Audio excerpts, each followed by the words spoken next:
We have a lot to get through, so let's just go. Hello everybody, welcome back to a new video. So today I have another book video. Full disclaimer, if you can hear any background noise, that is my puppy, because I tried to film this with her downstairs and she just cried.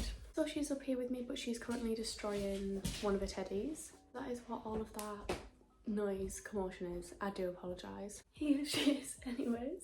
She's looking like a little seal. Anyways, she's now attacking the teddy on my bed, but I just don't have the energy to stop her. Basically, today's video is going to be like a reading wrap up of January and February. I've been doing like a few little odd updates in like a few of my vlogs and stuff, but I do want to make more of like regular book content on my channel, so I thought I would do like a dedicated video of my January and February reads. A lot of it is the Addicted series, so I do apologise about that, but I still thought I would like show you what I've been reading and things like that, so let's just get into it. Starting off with January, the first book that I read was The Fine Print. This had been on my TBR, like my physical TBR, for literally months. I think I bought this like last year. I'm in the business of creating fairy tales, production companies, 5-star hotels, theme parks. Everything can be mine if I renovate Dreamland. Hiring Zara was a great plan until I fell for her. By the time I realised where I went wrong, it was too late. People like me don't get happy endings, not when we're destined to ruin them. After submitting a drunk proposal criticising Dreamland's most expensive ride, I should have been fired. Instead, Rowan Kane offered me my dream job. The catch, I had to work for the most difficult boss I'd ever met. Rowan was rude and completely off limits, but my heart didn't care, at least not until I discovered his secret. It was time to teach the billionaire that money couldn't fix everything, especially nose. So this basically follows, it's like a Disneyland type concept. It follows one of 3 brothers who basically their granddad invented it and it's been passed down to them now that he's died. They each have like a role, a job, a task to complete before they can get their like inheritance, their shares of the company. And Rowan basically becomes like the director, I think, something like that. And Zara is like a worker at Dreamland. So it's like an employee, boss, workplace romance. I just didn't love this. I think I gave it like a 3.5 stars. Like, it was easy to get through. It was just very cringe to me, but not in like a cliche type way. I don't know how to explain it. I just didn't love it. There is another 2 that follow the other 2 brothers. I think, is it The Final Offer is the newest one, which I've heard good things about, but I don't know if I want to read the other 2. Like, this one didn't grip me enough to read the next 2. Then I read I'm Glad My Mum Died by Chet McCurdy. This is her like autobiography memoir. I absolutely love this. I'm not really an autobiography type girl. I gave this 5 stars, but I do feel like memoirs, autobiographies are hard to sort of rate because it is literally like someone's story. So how do you kind of like say, no, 2 stars, it was shit. But I didn't really have that issue because I did give this 5 stars anyways. This basically follows her life as like a child actress, her abuse from her mother, like mental, emotional abuse. I would definitely check the trigger warnings for this as well because it follows obviously that theme, and also like eating disorders, mental health issues. But I really enjoyed it, which I think seems weird to say given the themes and like topics in the book. But I just felt like it was like almost like I was reading like journal entries, like diary entries. Then I started the Addicted series. The first book is Addicted to You, so obviously I started with that one. So this basically follows Lily and Lo, who are like childhood friends. They're fake dating, they're both addicts. Lily is a sex addict and Lo is an alcoholic. So they basically fake date whilst they're in college to enable each other and hide their addictions from their families, because their families are like friends as well, they're all intertwined. No one would suspect shy Lily Calloway's biggest secret. While everyone is dancing at college bars, Lily stays in the bathroom to get laid. Her compulsion leads her to one-night stands, steamy hookups, and events she shamefully regrets. The only person who knows the secret happens to have one of his own. Lauren Hale's best friend is his bottle of bourbon. Lily comes a close second. For 3 years, they pretended to be in a real relationship, hiding their addictions from their families. They've mastered the art of concealing flasks and random guys who filter in and out of their apartment. But as they sink beneath the weight of their addictions, they cling harder to their destructive relationship and wonder if a life together for real is better than a lie.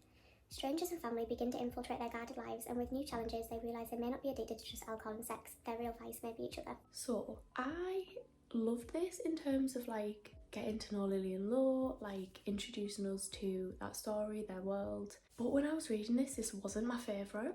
I still enjoyed it, like I gave it 4 stars, but I At the beginning, I really did not like Law, which I feel like is like unheard of. I just felt like he did not give as much effort in terms of like helping Lily that Lily gave to him. And then I read Ricochet, which is the second book. So this one again still follows Lily and Law.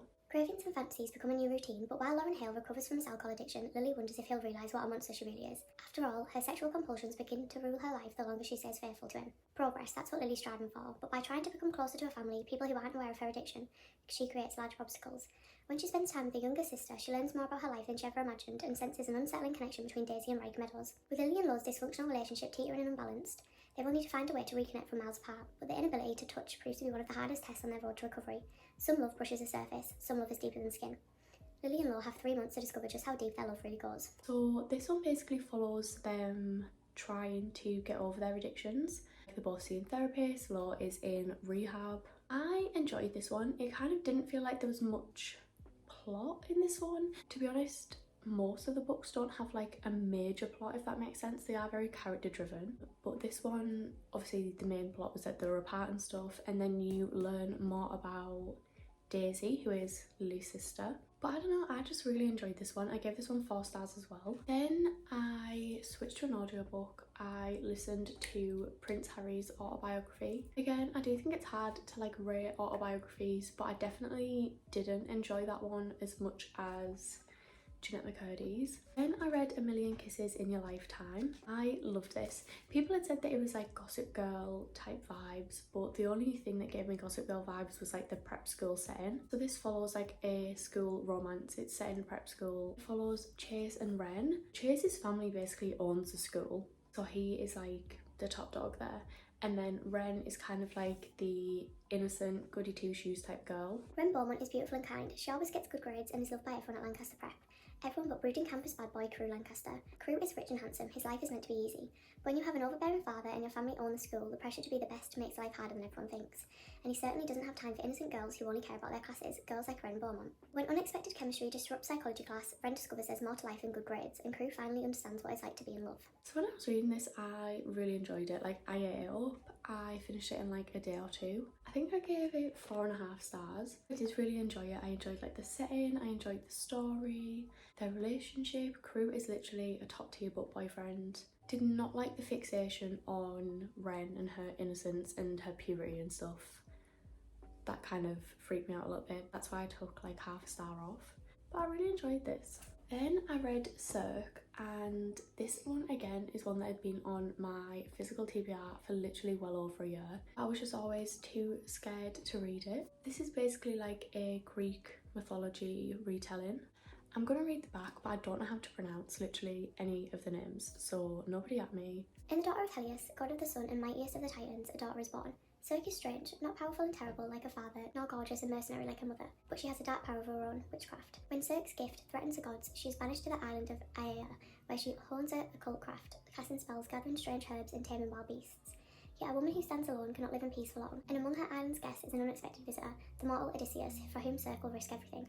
Circe's tale is a vivid epic of family rivalry, love and loss, the inextinguishable song of a woman burning hot and bright in the darkness of a man's world. I absolutely love this. I really wish that I'd started it sooner and not been like put off by the fact that it is Greek mythology. I just love Madeline Miller's writing. I do feel like obviously there's some things that they talk about that I have no idea about because I'm not the biggest into Greek mythology, like I don't know the ins and outs of it, but still like just the way that she writes a story, the way that she tells it, like describes the setting, just loved it so much. Then I went back to the Addicted series and read the next 5 books. So I read Addicted for Now, which again is Lily and Law. I literally can't remember what each one is like about because I read them quite quick, like back to back. They kind of have all just blended into one, if that makes sense, not in a bad way, but like in my head they're all just like one story now. No more sex. Those are the 3 words Lily Calloway fears the most, but Lauren Hale is determined to be with Lily without enabling her dangerous compulsions. With their new living situation, sleeping in the same bed for real together, Lily has new battles, like not jumping Law's bones every night, not being consumed by sex in his body. Lauren plans to stay sober to right all of his wrongs, so when someone threatens to expose Lily's secret to a family and the public, he promises that he'll do anything to protect her. With old enemies surfacing, Law has more at stake than his sobriety. They will torment Lily until Law breaks, and his worst fear isn't relapsing. He hears the end, he sees it. The one thing that could change everything, just 3 words, no more us. So I gave this one 4.5, I think. This was my favourite up to now out of the Addicted series. I just felt like it was a bit more fleshed out. Obviously it is a lot more chunky than the other two, but like you got more of the other characters, like more of the Calloway sisters, and I just loved it. Obviously they have the whole like background plot of someone threatening to expose Lily's addiction, but I just really enjoyed this one. Again, I just love this world, like anything to do with this world and these characters I'm obsessed with. So then I went on to Kiss the Sky, but I read it on my phone, like I read it on Kindle, which pains me because that was my favourite of the series up to that point, like when I'd read it. To be honest, still probably my favourite of the series overall. I gave Kiss the Sky 5 stars. I knew literally from the first book that Rose and Connor were going to be my favourite couple. I just knew, I could feel it in my bones. And I was right, I literally loved them. I ate it up. I aspire to be them. Rose Calloway thought she had everything under control. At 23, she's a Princeton graduate, an academic ball champion, a fashion designer, and the daughter of a Fortune 500 mogul. With a sex addict as a sister and a roommate, nothing comes easy. After accepting help from a producer, Rose agrees to have her life filmed for a reality TV show. The Hollywood exec is her last chance to revive her struggling fashion line, and boundaries begin to blur as she's forced to make nice of the man who always has his way. 24-year-old Connor Cobalt is a guy who bulldozes weak men. He's confident, smart as hell, and lives with his equally ambitious girlfriend, Rose Calloway. Connor has to find a way to protect Rose without ruining the show, or else the producer will get what Connor has always wanted, Rose's virginity. So yeah, that one follows them. They all start living together, like Lily and Law, Rose and Connor, Reich and Daisy, and they basically do like a reality TV show because in the last book Lily's addiction became public, so this is kind of like a scramble to save the reputation. I loved it so much, not just because of Rose and Connor, but because you get more of the other characters. I literally prefer Lily and Law in the Calloway sisters books because I prefer them from other people's point of view, Law mainly. Then after that I went on to Hothouse Flower, which is the second book in the Calloway sisters series. I did read the like Addicted series and the Calloway sisters series like intertwined. So I read this one, which is Daisy's first book. Again, I loved this and I didn't think I would. 25-year-old Reich Meadows knows he's hard to love. With $1 billion inheritance, a track star resume, and an alpha male personality, he redefines the term likeable arsehole. But he's not living to make friends or enemies. He just wants to free climb 3 of the toughest mountains in Yosemite without drama or interruption. And then he receives a distress call from a girl in Paris, a girl that he has never been allowed to have. Daisy Calloway is 18, finally. With her newfound independence, she can say goodbye to her overbearing mother and continue her modelling career. Next up, Paris. Fashion Week begins with a bang, and Daisy uncovers the ugly reality of the industry. She wants to prove to her family that she can live on her own, but when everything spirals out of control, she turns to Wright to keep her secrets. As Daisy struggles to make sense of this new world and her freedom, she pushes the limits and fearlessly rides the edge. Wright knows there's deep hurt beneath every impulsive action. He must keep up with Daisy, and if he lets her go, her favourite motto, live as if you'll die today, may just come true. I am a bit iffy with age gap romances, especially when they kind of like hint at the relationship and start the beginnings of the relationship when one of them is literally a child. So going into this, I wasn't the most excited. Like I was not really about it. It just kind of gave me icky vibes. Like she was literally 16 and he was like what, 23, something like that. It just wasn't a bit of me. However, I will say that this book redeems that for me because obviously it's when she's a little bit older. Still kind of freaked me out a little bit, which is why I gave it 4.5 rather than 5. But I did kind of get that 5-star feeling. There was just, if there wasn't the age gap, this would have been 5 stars. But I feel like the age gap is what makes their relationship, if that makes sense. So then I went on to Thrive, which then goes back to Lily and Law. Like from their point of view, this is the next book in the Addicted series. This one was my least favourite because it kind of just repeated everything that was in Kiss the Sky and Hothouse Flower, but from Lily and Law's point of view. When rumours spread like wildfire, like having 3 ways with her boyfriend's rock climbing brother, Lily Calloway spirals into a dark place, her bedroom. Lauren Hale is more confident and determined to keep their sex life private, even from their friends, and he helps Lily in the only way he knows how. But how much love is too much? Their lives are filmed, watched and criticised, and through it all, Lily and Lauren have to face enemies that they never thought they'd see. Demons they don't know if they should bury, and setbacks they didn't think they'd meet, not this soon. And one rumour could be too much for them to handle. It will test their greatest limitations, and if they don't hold on to each other, someone is going to drown. This one, I think I gave it like 3.5, 4, because like I said, I did just feel like it was repetitive. But I suppose if you didn't read the Calloway Sisters series, then this one wouldn't be repetitive because it would just be telling you what happened in those ones from Lily and Law's point of view. but because I read it straight after Kiss the Sky and Hot House Flower, it was literally just the same scenes, the same information from their point of view. So didn't love this one, but I read it anyways and I didn't hate it either. Then I read Addicted After All, which is my favourite book in the Addicted series, like out of Lily and Lo's books. It's also their last book, and I cried my little heart out at this one. Prepare for the worst. That's what Lily and Lo tried to do when Jonathan Hale schedules an important meeting. The problem, after being swept into the public eye and battling their addictions, they're not sure what the worst is anymore. In a sea of many changes, including Rike and Daisy living with them, Lily realises the best part of her fluctuating hormones might just be the worst. Her sex drive is out of control. Lauren knows that she's insatiable, but he's not giving up on her. She's too much a part of him, and as he carries more and more responsibility, some of the people that he loves, doubt his resolve. In the conclusion to their love story, Lily and Lo stand side by side to fight one last time for their happily ever after. So basically, as we get into like this book and the next one, we kind of see them growing the Calloway family and stuff like that, which normally isn't my favourite trope ever, but in these books I absolutely loved it. Like, it just made sense. I feel like my issue with like pregnancy, things like that in other books is when it's kind of like just shoved in the epilogue, but in these it made sense. Like, it connected to the plot, it helped the overall storyline of the books, if that makes sense. But yeah, this one was my favourite of Lily and Lo's story. Obviously it wraps up their story, it's the last that we see of them from their point of view, and I just absolutely loved it. So that was everything I read in January. Then going on to February, I like finished kind of the Addicted Calloway Sisters series. I say finished, but I know I technically haven't finished it because I still have Some Kind of Perfect, which is the like epilogue novel, but I am still waiting for that one to arrive, and also I've heard it's different to these ones anyways. Yeah, so I read Fuel the Fire, which goes back to Rose and Connor, my favourite couple. So of course I gave this one 5 stars. Protect your family at all costs. Take the impossible to hurt Con Cobalt even for a moment. Protect your family at all costs. At 26, his narcissistic tendencies have made room for the people he loves, and he loves Rose. But when his love is threatened, when his greatest dreams with her are compromised, what is the cost then? Love will guide his choices for the first time in his life. I just love this. Again, I feel like they aren't hugely plot driven, but just Rose and Connor, that's all I have to say. I love them so much. Like I said, favourite couple, anything that includes them, I just love. I feel a deep connection to Rose as like the older protective sister that everyone perceives as a cold-hearted bitch. She was a woman after my own heart. And just her and Connor, like the intellectual sparring, just how clever they are, how he adores her, looks after her, even though she doesn't need looking after.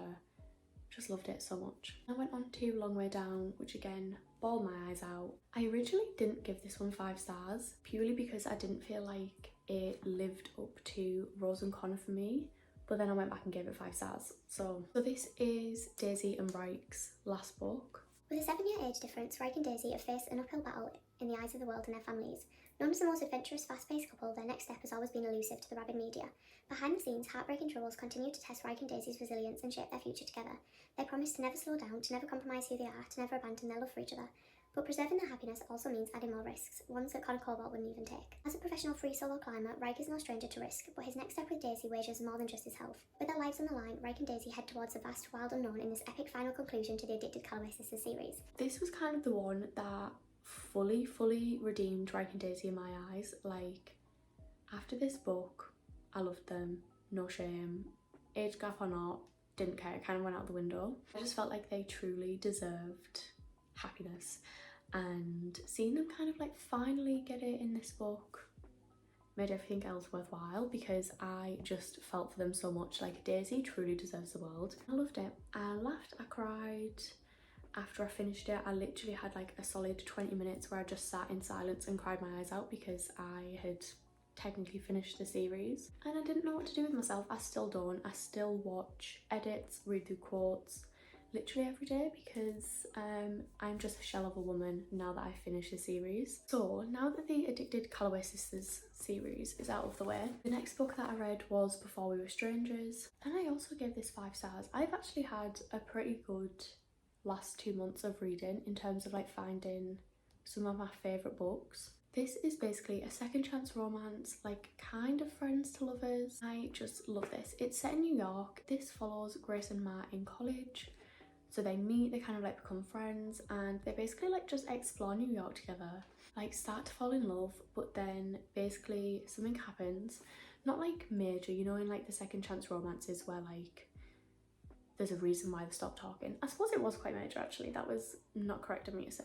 Basically he moves away for work and other factors come into play and they basically lose touch for like 15 years and then they bump into each other. Well, he sees her getting on the subway. So this follows like alternating timelines. It shows you obviously when they met, leading up to when they grew apart, they stopped talking, and then when they come back together and find each other again. This to me felt like the right way of doing second chance romance. Second chance is one of my favourite tropes, so I'm a bit biased, but like this felt like the correct way of doing it as like older, not older, like they're literally not old, but like they'd both been married and things like that. Not really spoilers. I just felt like they went about this the right way and I just loved it. I ate it up. I gave it 5 stars. Then I read Magnolia Parks. So this is the first one.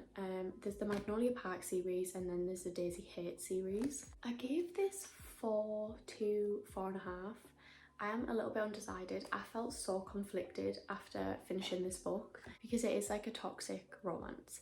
I didn't read this and think like, oh my god, they're so cute, like they need to be together. I literally hated BJ, who is the guy in the book. How many loves do you get in a lifetime? She is a beautiful, self-involved and madly neurotic London socialite. He is Britain's most photographed bad boy who broke a heart. But Magnolia Parks and BJ Valentine are meant to be, aren't they? No, they literally aren't.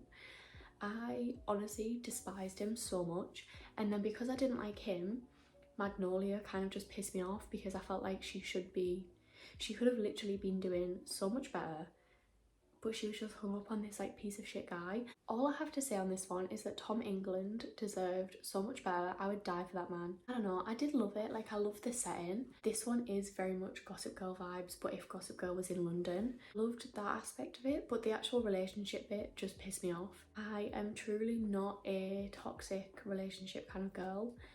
It just triggered me, like I literally was just getting flashbacks and I just wasn't feeling it. I still enjoyed it, like don't get me wrong, I literally gave it 4.5 stars, but I just was like in emotional turmoil the whole time, and then the ending literally pushed me over the edge. Then I read Icebreaker, which again was another 5 stars. I loved this so much. Anastasia Allen has worked her entire life for a shot at Team USA. It looks like everything is going according to plan when she gets a full scholarship to the University of California at Maple Hills and lands a place on their competitive figure skating team. Nothing will stand in her way, not even the captain of the hockey team, Nate Hawkins. Nate's focus as captain is on keeping his team on the ice, which is tricky when a facilities mishap means they are forced to share a rink with a figure skating team, including Anastasia, who clearly can't stand him. But when Anastasia's skating partner faces an uncertain future, she may have to look to Nate to take a shot. Sparks fly, but Anastasia isn't worried because she could never like a hockey player, right? I loved this so much. Nate Hawkins is now up there with my favourite book boyfriends of all time. Literal angel, like an absolute gem. So this is like a college romance, a sports romance, more specifically like a hockey romance, which is my first time reading a hockey romance or like a sports romance in general, and I loved it. I am gonna go and read some more because I literally was obsessed with this. I did feel like this book could have been like 100 pages shorter. It felt like there was a lot of like filler bits that were a bit unnecessary, but because I loved them so much and loved like the story, the characters, their relationship so much, like I didn't mind. Like even like the friends, like the side characters in this, and like the found family type aspect, I loved it. Their communication, unreal. Magnolia and BJ need to take a few tips. And then going on to the last book that I read, literally finished this yesterday, we have Mary Jane. So this is like a literary fiction book, very character driven rather than like plot based. In 1970s Baltimore, 14-year-old Mary Jane loves cooking with her mother, singing in a church choir and enjoying Broadway show tunes of the month albums. Quiet and compliant, she's glad when she lands a summer job as a nanny for the daughter of a local doctor. A respectable job, Mary Jane's mother says, in a respectable house. The house may look respectable on the outside, but inside it's a literal and figurative mess. Clutter on every surface, impeachment now more than ever stickers on the doors, take out for dinner. Even more troublesome were Mary Jane's mother to find out the doctor is a psychiatrist who has taken in a famous rock star and his movie star wife for the summer so that the rock star can get clean. Mary Jane introduces a new household to crisply iron clothes, milk that hasn't spoiled, and a family dinner schedule. In return, she has a front row seat to a world of sex, drugs, rock music, and group therapy. Caught between the lifestyle she's always known and the future she's only just realised is possible, Mary Jane will arrive at September with a new idea about what she wants out of life and what kind of person she's going to be. I enjoyed this one. I gave it like a 4, 3.75. I think I would probably round up to a 4. I just didn't love it as much as I thought I would. Like, I thought I would really like this and I just didn't really get that feeling. Don't get me wrong, I still enjoyed it. Like, the atmosphere, the setting, the characters. I really liked the characters. I feel like the characters were quite like well-rounded and fleshed out. But yeah, anyways, that is everything. That was all of the books that I've read so far this year. My reads of January and February. We actually had some really good ones. Like, I feel like I've already found quite a lot of 5 stars. Let me know like what books you're reading at the minute. I'm always up for more suggestions and adding to my TBR. Thank you so much for watching. I do hope you enjoyed, and hopefully I'll see you in the next one. Bye.